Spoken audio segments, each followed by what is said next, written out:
Terminamos nuestro programa anterior con la escena ante José y María, cuando los magos que habían venido desde el oriente llegaron hasta donde se encontraba Jesús y le adoraron, presentándole valiosos regalos, oro, incienso y mirra.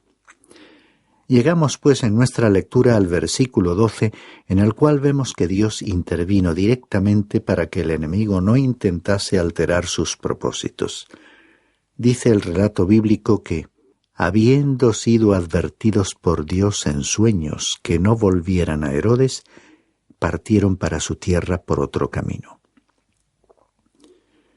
Los magos habían creído en el sincero deseo de Herodes de venir a adorar al niño, a quien aquel rey hubiera matado, si el ángel del Señor no hubiera advertido a los magos que regresasen a su tierra por una ruta diferente. Es posible que hayan emprendido su viaje dirigiéndose hacia el sur de la región de Hebrón, continuando después su camino por la zona sur del Mar Muerto.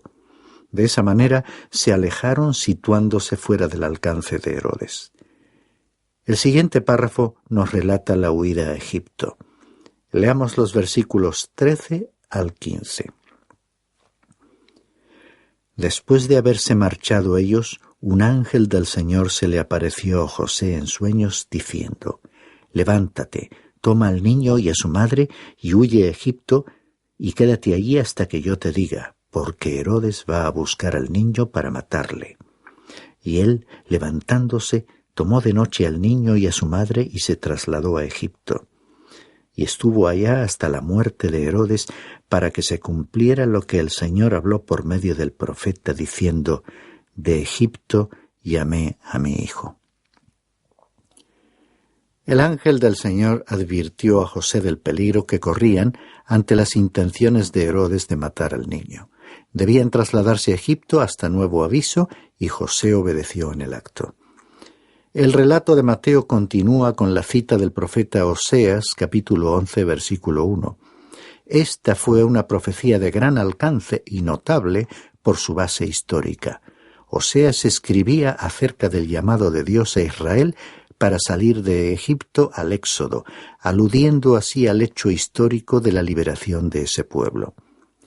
Había semejanzas entre la nación y el hijo.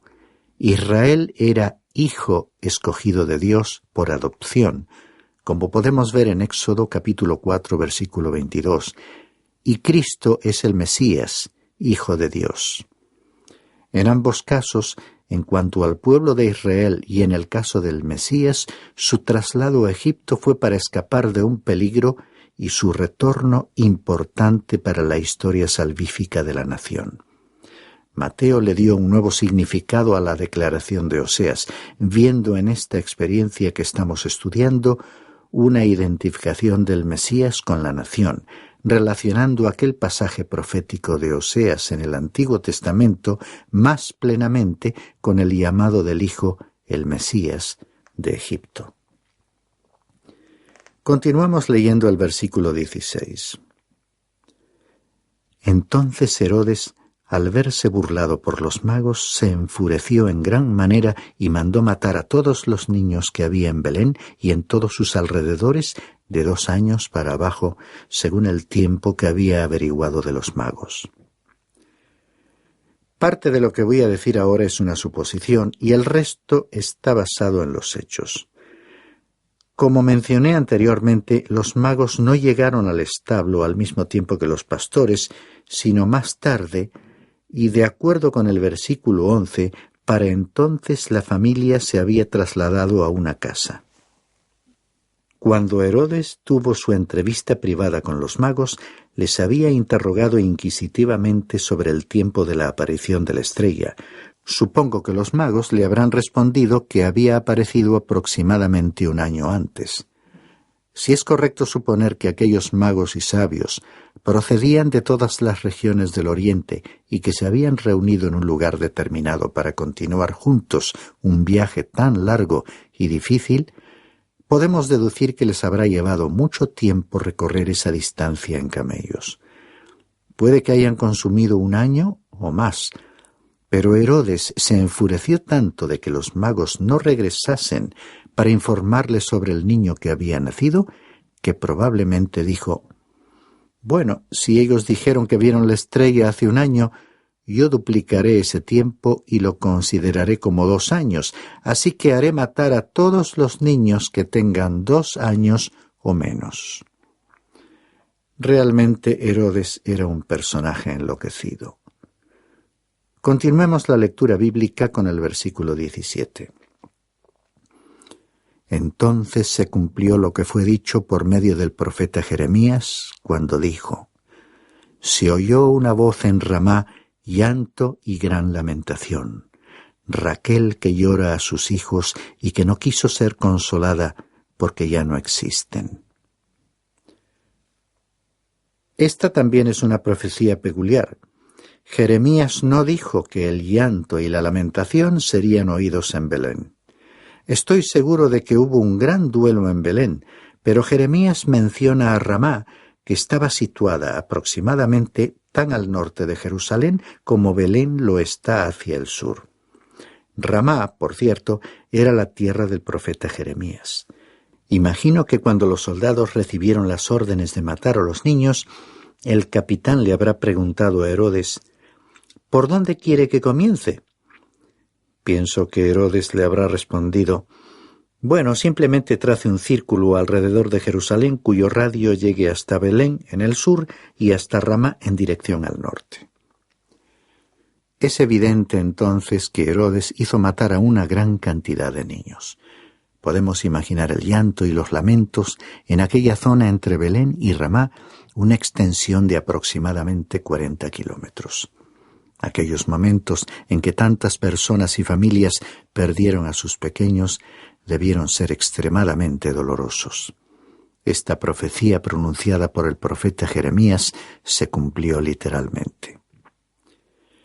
El párrafo final de este capítulo nos relata el regreso a Nazaret. Leamos los versículos 19 y 20.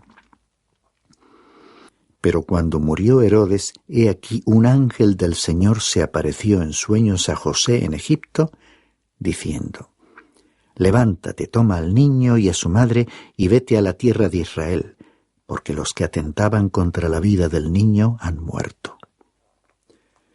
Quisiera resaltar un detalle.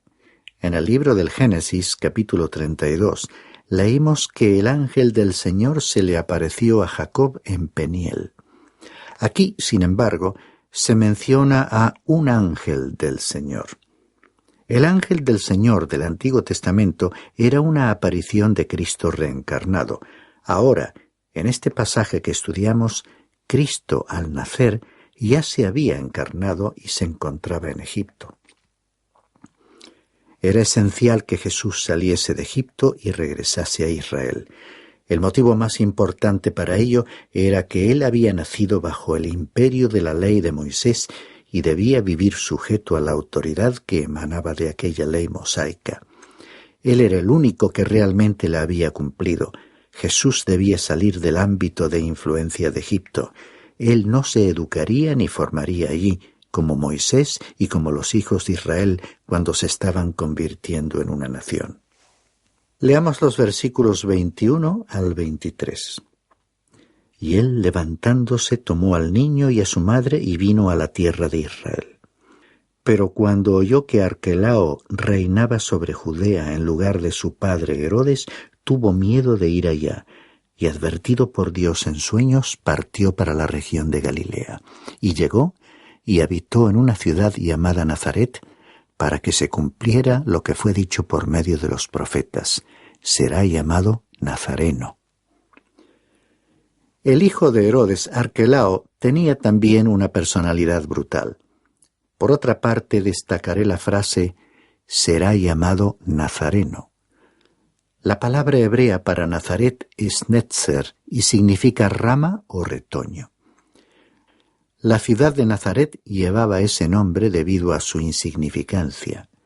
Las profecías bíblicas de Isaías capítulo 11, versículo 1, Isaías capítulo 53, versículos 2 y 3, y el Salmo 22, versículo 6, están relacionadas con el término nazareno. Pero al Señor se le asignó dicho término no sólo porque Él era una rama del tronco de Isaí, sino también porque creció en la ciudad de Nazaret. Al ser llamado Nazareno, cumplió las profecías. Pasemos ahora a considerar el capítulo 3 de Mateo, y el tema a desarrollar será: Juan el Bautista, el precursor del Rey, anuncia el reino y bautiza a Jesús, el Rey. El primer párrafo presenta las actividades y predicación de Juan el Bautista. Leamos los versículos 1 y 2. En aquellos días llegó Juan el Bautista predicando en el desierto de Judea, diciendo: Arrepentíos, porque el reino de los cielos se ha acercado. Ahora bien, de pronto Juan el Bautista aparece en las páginas de las Escrituras. Si solamente tuviésemos el Evangelio según Mateo, nos preguntaríamos: ¿de dónde vino? ¿Cuáles fueron sus antecedentes? Porque Mateo no nos presenta esa información y la razón es evidente. El profeta Malaquías había dicho que el mensajero vendría antes para preparar la llegada del Rey. Dijo textualmente: He aquí, yo envío mi mensajero y él preparará el camino delante de mí. El mensajero era Juan el Bautista. Uno no necesita realmente conocer los antecedentes de un mensajero. Cuando recibimos a un mensajero que nos entrega una carta o un telegrama, no le preguntamos sobre sus antepasados. No nos interesa ese dato personal, sino el mensaje que nos trae, que es lo verdaderamente importante.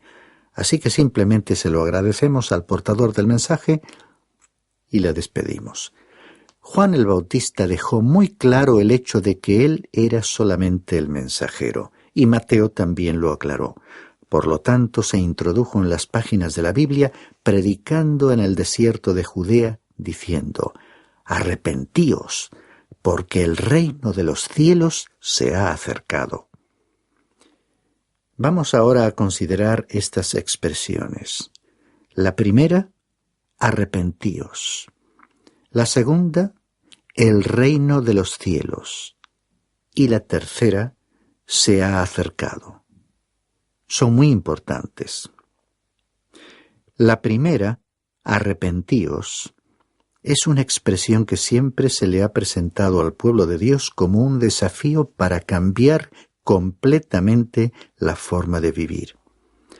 Arrepentíos, en el original griego, corresponde a la palabra metanoia, que significa cambio de mente. O sea que si estás yendo en una dirección, das la vuelta y vas en otra dirección.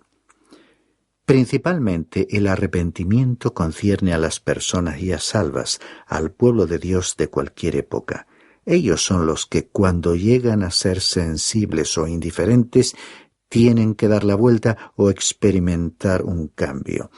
Ese fue precisamente el mensaje enviado a las 7 iglesias de Asia Menor y que se encuentra en el libro de Apocalipsis. Era el mensaje del mismo Jesucristo. Alguien podría preguntar si la persona no salva, es decir, el no creyente en Cristo, no tiene que arrepentirse. A la persona no salva se le dice que tiene que creer en el Señor Jesucristo. Fue el mensaje del apóstol Pablo para el carcelero de Filipos, como nos relata el libro de los Hechos, capítulo 16, versículo 31. Aquel hombre necesitaba experimentar arrepentimiento, pero cuando una persona no salva cree en Jesús, se está arrepintiendo. La fe denota girar, dar la vuelta hacia Cristo, y cuando te diriges hacia Cristo, también tienes que apartarte de algo. Si no te estás alejando de algo, no estás realmente girando en dirección a Cristo. Así que el arrepentimiento forma verdaderamente parte del acto de creer, aunque el mensaje esencial que debe proclamarse a los no creyentes en la actualidad es que ellos deben creer en el Señor Jesucristo. Nos agrada ver a muchos que, después de escuchar un mensaje de predicación del Evangelio, expresan públicamente que desean recibir a Cristo en sus vidas o indican de otra manera que han adoptado tal decisión.